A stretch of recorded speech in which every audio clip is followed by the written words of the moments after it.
Hey everybody, I'm your host Wayman Daniels of the Level Up Podcast. Have a great guest today, Deputy Chief Stith. Can y'all please welcome him to the show? All right, yes. Deputy Chief Stith, how you doing, man? It's good to be here, brother. It's good to see you, man. It's a pleasure to be with you today. We want to talk about the HBCU. How did that come about, this project? So the project, so when I'm a lot older than you, so I'm going to date myself, brother. So in 1979, my brothers and I and our friends, we were taken to our first HBCU football classic. At that time, it was the Whitney M. Young Urban League Football Classic. And ironically, some police officers from my community put us in a van, and we went to Yankee Stadium. We saw Grambling State University play Morgan State University. So that was my first time experiencing that game. And when I became a police officer and trying to be creative and foster community relations, we took the young folks in our community to the HBCU Classic now at MetLife Stadium in New Jersey. So, when I came here, with a plan. Right. And I said, my second year here, I'm going to try to, have this huge community engagement event, and which is the HBCU Football Classic. Right, man, I'm listening to you talk about a memorable experience when you were younger, and you transferred that memorable experience into a personal experience that you want everyone else to be a part of. So when you created this project, when you were thinking about the project, what was the end goal? The end goal for me is number one, community relations. Behind the scene, you're seeing police officers working with community members. So there's some cultural competence there, right? The cops is learning about our culture. And the police officers and the community, they're engaged with the cops, so we're getting a better understanding of the police. So it's good to see that. That's behind the scenes stuff that folks don't see. But the other thing is, we want to expose our young people to HBCUs. Very good schools, and they are affordable. So one thing when I don't know, maybe about 6 months ago, I was sharing this idea with the mom, and sadly she didn't know what a HBCU was. And so I said, all right, I got work to do. So, she's going to be at this event, her first time getting that experience. So I'm excited. Well, you know what, and just being transparent, I can understand what she was saying, because I kept hearing HBCUs probably 3 years ago. Never knew what the acronym meant. Right, exactly. And that's exactly what she said. And I'm like, what is an HBCU, until I was watching First Take, and Stephen A. Smith said Historically Black College University. I'm like, that's what it means, because we always call colleges black colleges, right? Exactly. But we never understood the HBCU part, so I understand. I can relate to what she was saying, and it gives us a better understanding of what it means now, because even just saying Historically Black College University, people will get a better understanding. HBCUs, that's what it means. So when you talk about the community, you're talking about our young people, giving them an insight to positive things that they can see us doing, going to school with the black college, supporting the black college, even in the Rochester area. So let's talk about the project, the event. How many days is the actual event? So the event is 4 days. It's from September 19th through the 22nd. And, I like to say this. Folks are excited about the game, the tailgate party and the football game and Battle of the Bands. We can talk about that too. But prior to those great things, we really want to expose our young people to the best, our very best that we have here in the city. On the 19th, there's going to be an HBCU school fair. Okay. We have over 25 historical black colleges, universities that's going to be present at the convention center. What's unique about this is that the city of Rochester have a number of HBCU graduates. Right. So we reached out to them folks, and we asked them to be ambassador for their respective school. So those folks are going to be representing their schools. When those kids, we got about 400 kids attending that event. Once they go there, the ambassadors will take that information, send it down to the mission folks at that school, and those mission folks will get in contact with those kids. Man, you know what now? He said 25 HBCU schools representers for these schools. That's a lot. That's a lot. Yeah. And I'm greedy, man. Right. This is the first year I want to get more. Right. You know. So this year again, the first year. Next year we hope to get more representation from HBCUs. That's powerful, because again, I'm stuck on that number 25. That's beautiful, bro. Now, is that a free event for the community at the center? So those kids were selected, not by me, by their guidance counselors at their respective schools. So it's like 400 kids that were selected. If you don't mind me mentioning, just a little historical background about HBCUs. They were really they was created for agricultural and mechanical. Right. So you were like Florida A&M, Alabama A&M. So we just want to stick with that tradition. We're going to have folks there that from trade unions as well at that event as well. You know, everybody don't have to go to college, you know. But we also want to respect the history of HBCUs because the early schools they focus on, you know, environmental, agriculture, and mechanical. So we just want to stick with the spirit of and the historical perspective of HBCUs. Man, this, ladies and gentlemen, I hope you're getting all this. HBCU here in Rochester, 25 colleges. We're being represented in this great event. Now, I want to go back to the students were selected. They're going to be at the convention center. Am I correct? That's correct. So it's for a select group of people for this actual event on the first day. So the students were selected. We call it a private event. Okay. You know. So, because we just want this to be focused on the students, and those folks that's representing those HBCUs. You know, so that's why we call it a private event. So, what about the second day? So the second day is interesting. When we was planning this, I was told, don't forget the young ladies. And I was mindful of that. So what we did is the Anna Murray Douglas luncheon for young ladies. Okay. We have 50, maybe 30 of our of female leadership here in the city. They're going to speak to like over 40 young women. Okay. You know, once again, RCSD and our charter school leadership allowed. They selected folks to come to this event. Excited about that. I was told that I can't be a part of that because it's all women. I'm gonna try to sneak it in there anyway because that's powerful. You know.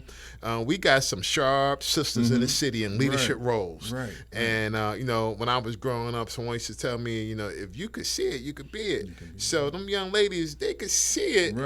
They could be it. So I'm excited about that. I am very excited about that. And I have a daughter who is 13 who was at Gates Child Eye, and this will be a great event for her, for all our young ladies and young men. I want you to be a part of this great format. HBCU again on the 19th through the 22nd. And on the 20th for the young ladies.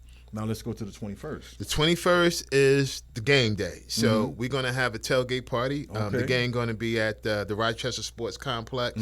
Folks know that's Old Rhino Stadium. And so the tailgate party starts at 9 a.m.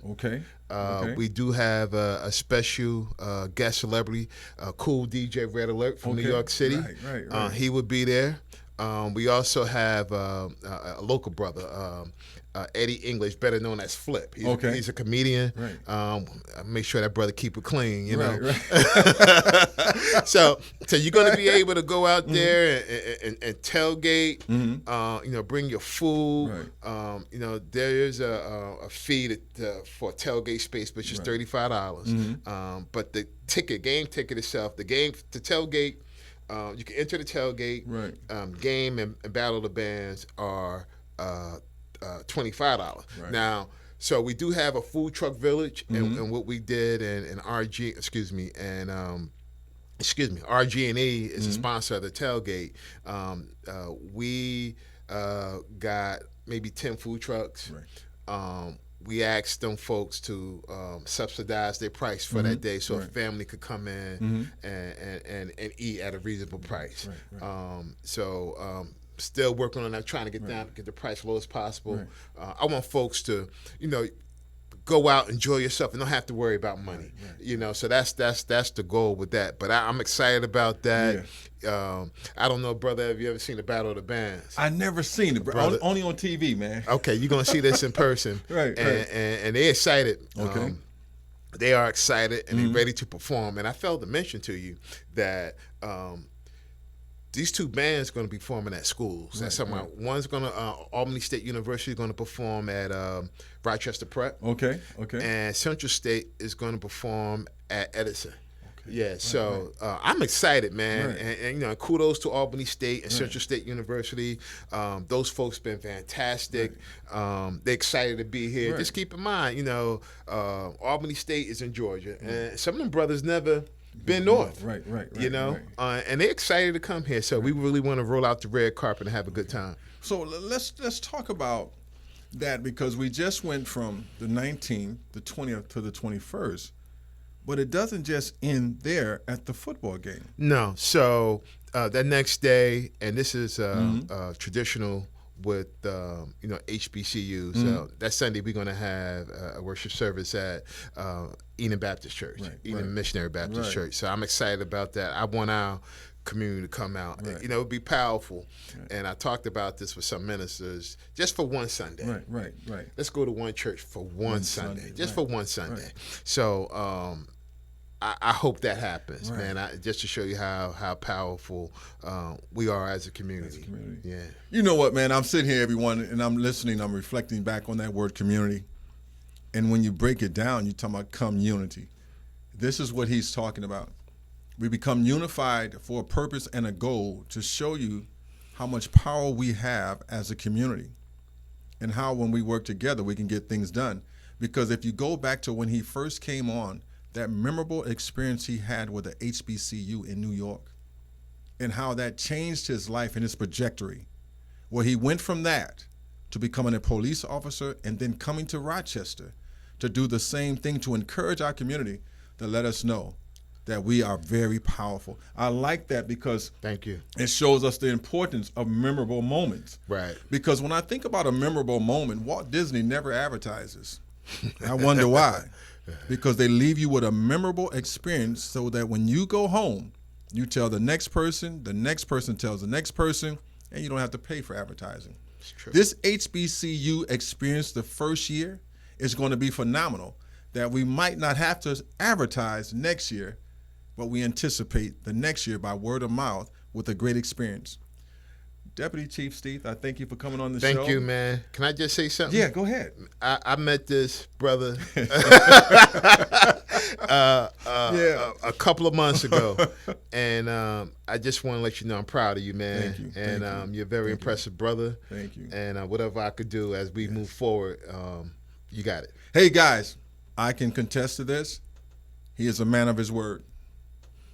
I don't know if a lot of you don't know my story, but this man never looked at me as my past, but looked at me in my present and also sees me in my future.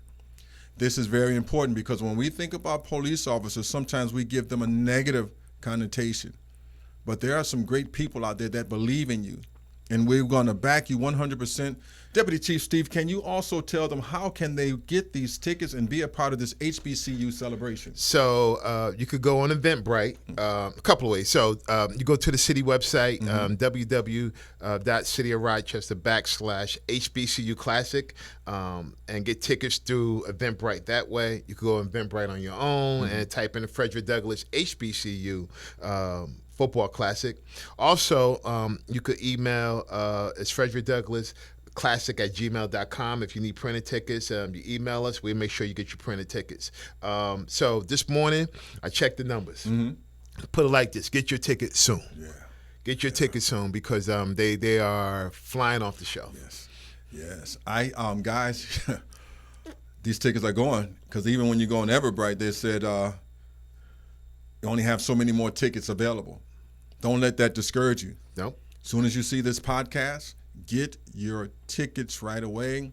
So we want to thank Deputy Chief Stith for coming. I want you guys also to think about on October 1st, we have another phenomenal guest.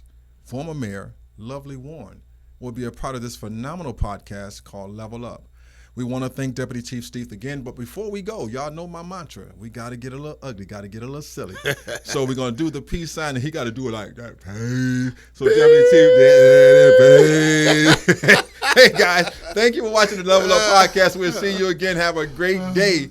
And don't forget to come to the HBCU Classic starting next week from the 19th until the 22nd, okay? Thank you. Thank you, man, bro. Thank you, man. This is beautiful, Yeah, brother. bro, this is what I do, man. This is beautiful.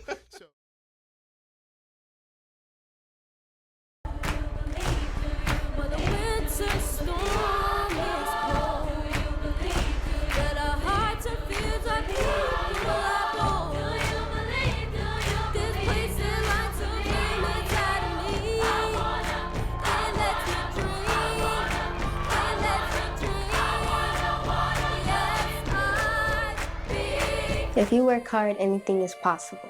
Don't forget to like and share and subscribe at Wayman Daniels. Be sure to check out our Level Up podcast with open mic communication. Have a great day. The champ is here!